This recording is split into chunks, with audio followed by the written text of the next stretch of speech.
네, 안녕하십니까. 2022년 1월 28일 1월 마지막 거래일이 끝났습니다.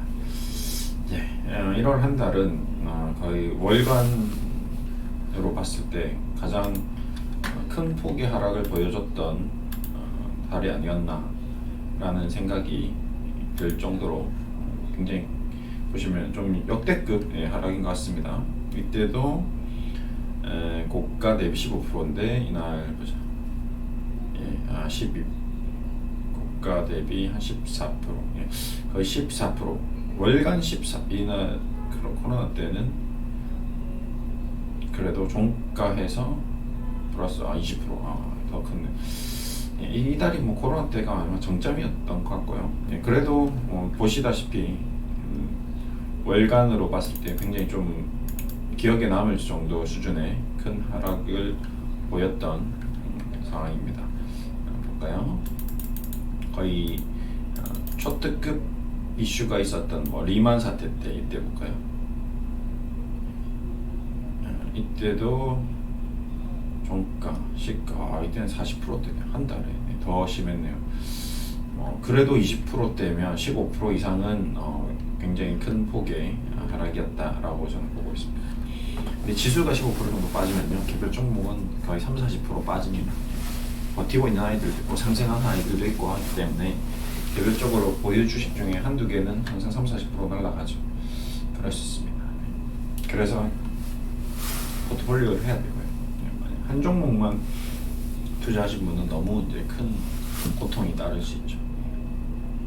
지수가 일단은 작년 이후로 6월 이후로 6개월 동안 20%가 빠졌습니다. 굉장히 큰 조정이었는데요. 이제 좀 마무리하고 2022년 설 이후에는 좀 좋은 모습이 나왔으면 좋겠습니다. 오늘 아침에도 제가 이제 LG 에너지 솔루션 얘기 드렸는데 결국 종가는 45만 원 10% 빠져서 끝났네요. 며칠 전부터 계속 제가 LG 에너지 솔루션 매수하는 것은 여러분이 기관 투자자 노름에 빠져들어가는 것밖에 안 된다. 그런 얘기를 드렸는데 결국 상장 이후 25% 급락 마감했습니다. 이틀만. 절대 매수 금지 얘기를 왜 드렸는지 이제 아시겠죠. 그럴 수밖에 없습니다. 절대 매수 금지, 절대 매수 금지. 계속 절대 매수 금지를 외쳤던 이유는 너무 고평가됐고 너무 버블이 심했기 때문에 너무 과한 거죠. 이거는 누가 봐도 과한데 그 과한 것을 더 잘 알고 있는 기관 투자자들이 여러분들에게 주식을 떠넘기기 위해서 마치 쇼를 한 겁니다. 그 쇼에 속아 넘어가시면 안 돼요. 중요합니다. 그러니까 공식적인 사기죠. 굉장히 공식적인 사기죠. 모든 것들이 기울어져 있는 운동장에서 자기네들은 완전히 바닥 밑에서 잡아당기는데 여러분들은 끌려갈 수밖에 없게끔 해놓고 나중에 다 뽑아먹고 자기네들은 뭐를 해서 도덕질해 자기 돈이 아니니까 뭐 모르겠다 좀 손실났네 손절해버립니다. 그 중에 가장 핵심 투자기관이 연기금. 이 연기금이 430만 주나 매수하면서 이제 일단락되는 느낌이고요. 이로 인해서 이 430만 주를 사기 위해서 우리나라 주시장이 초토화된 거죠. 시가총액이 100조에 육박하다 보니까 비중을 잡기 위해서는 어쩔 수 없었다. 얘네들이 가지고 있는 주식을 팔아서 이걸 사다 보니까 주시장이 이렇게까지 빠질 건 아니었는데 셀트리온도 팔고 삼성바이오로스 팔고 코스피 200 종목은 있는 대로 그냥 다 잡아서 팔아버리다 보니까 주가가 더 빠졌고요. 근데 엎친 데 덮친 격으로 우는 아이에게 빵을 더 때려버린 거죠. 안 그래도 들고 있는데 안 그래도 별로 안 좋은데 안 그래도 나스닥 폭락하고 있는데 국내 주시장이 다 던져버린 거예요. 그렇게 막 기관들이 쏟아내니까 개인들도 못 모르고 같이 동반 매도가 매도를 부르고 신용 반대 매도 부르고 이러다 보니까 지수가 이렇게 처참하게 무너졌지만 다행스럽게 오늘 조금 반등을 했습니다. 이 정도까지 떨어질 일이었어? 이게 왜 떨어졌지? 도무지 설명할 수 없는 거죠. 왜 우리만? 없습니다. 그러다 보니까 저가 매수가 유입됐다. 그럼 당분간은 좀 이러한 저가 매수가 계속 유입되면 미국 쪽만 조금 살아나준다면 우리 지수도 그래도 한 2800대까지는 좀 회복되지 않을까 좀 싶은 생각이 듭니다. 되어야 할 거예요. 너무 과도한 부분이 있었어요. 네, 그렇습니다. 전체 시장 전체가 올라갔죠. 에너지 솔루션, 뭐 2차전지 쪽 빼고는 다 올라왔습니다. 자, 그러면 이제 마지막으로 셀트리온 얘기 드리면서 마무리하겠습니다. 자, 셀트리온은 좀 못 올랐어요. 시장 대비 많이 떨어졌는데 그렇다면 오늘 시장 대비 또 더 올라가야 되는데 아니에요. 그렇지도 않았습니다. 그래서 떨어질 때는 5% 떨어지고 올라올 때는 1%, 2% 올라오는 좀 기이한 현상을 보였습니다. 그렇다고 수급이 나쁜 것도 아니고 좀 의도적으로 계속 누르고 있는 느낌이 드는데 아무래도 제 개인적인 생각은 이세 경영을 위해서 계속 좀 저가로 매수하고 있는 게 아닌가.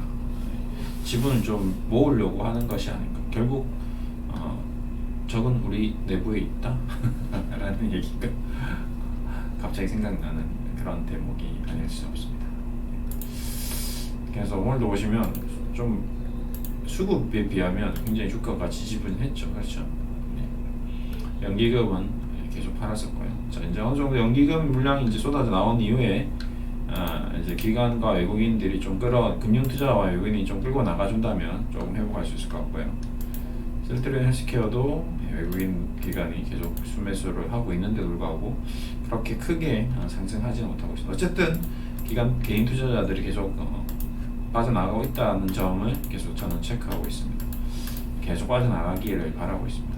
결국에는 나중에 기관들이 주도하는, 외국인이 주도하는 그런 양상이 나와주기를 기다리고 있습니다. 공매도도 좀 체크하겠습니다. 셀트리온.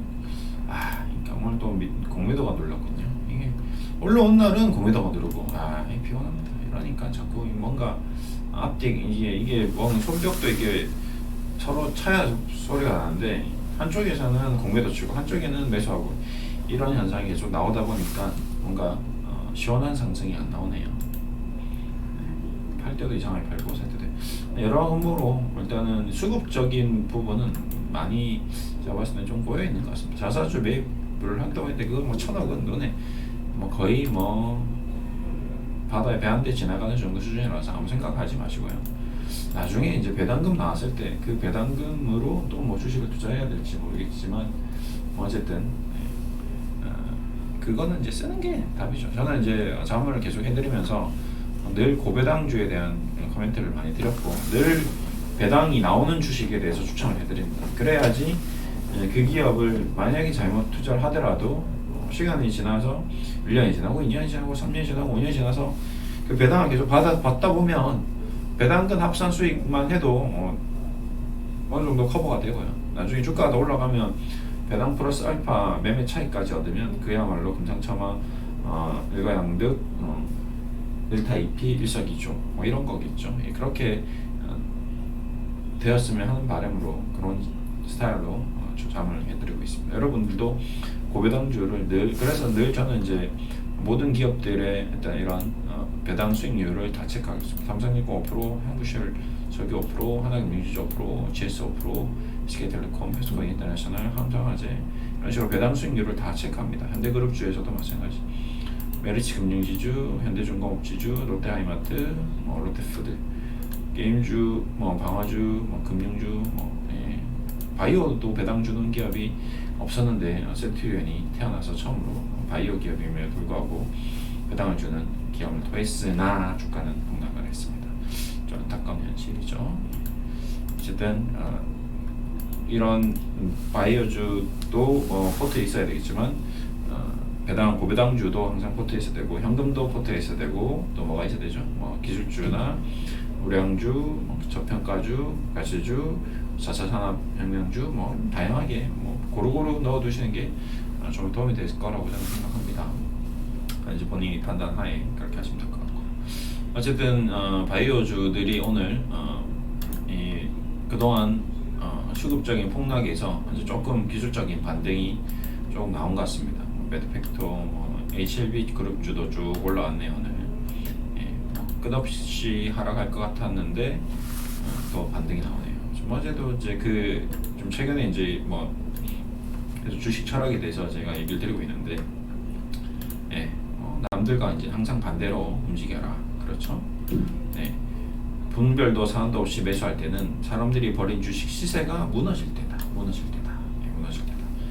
네. 예, 대신에 현금으로 사야겠죠. 예, 항상 빚으로 저도 투자하면 안 됩니다. 분산 투자하시고요. 네. 그다음에 또 뭐가 있죠? 항상 두 번째 기회를 제공한다. 관찰하고 또 관찰해라. 밤에 편하게 잘 수 있을 정도만 투자하자. 나는 그저 돈이 땅에 떨어질 때까지 기다릴 뿐이다. 구석에 앉아 돈이 땅에 떨어졌을 때 그저 몸을 굽혀 돈을 줄일 뿐이다. 이런 철학들을 곰곰이 계속 곱씹어 보다 보면 좀 도움이 될 거라고 저는 생각합니다. 연휴 기간 동안 다시 한번 또 투자 기본 원칙, 그 다음에 주식 철학에 대해서 한번 고민해 볼 필요가 있고요. 그 다음에 주식 계좌로 인해서 많이 힘드신 분들은 항상 오늘 날씨도 좋은데 많이 걷고 음악도 많이 듣고 심호흡도 많이 해서 좀 컨디션 우선 회복하는 것이 또 중요합니다. 이제 설입니다. 네, 푹 쉬시고요. 3일 동안, 5일 동안 연휴니까요. 네, 아무것도 안 할 수는 없겠지만 네, 최대한 자신의 어떤 힘들었던 이 순간순간들을 회복하는 데 집중해서 잘 이번 위기를 극복했으면 좋겠고요. 또 이제 설 연휴 끝나고 나서 미국 주식시장도 좀 상승하고 글로벌 증시가 좀 회복되어서 우리가 딱 목요일 날 출근했는데 주시장이 열렸는데 폭등을 하기를 기대하면서 마무리하겠습니다. 감사합니다. 수고하셨습니다.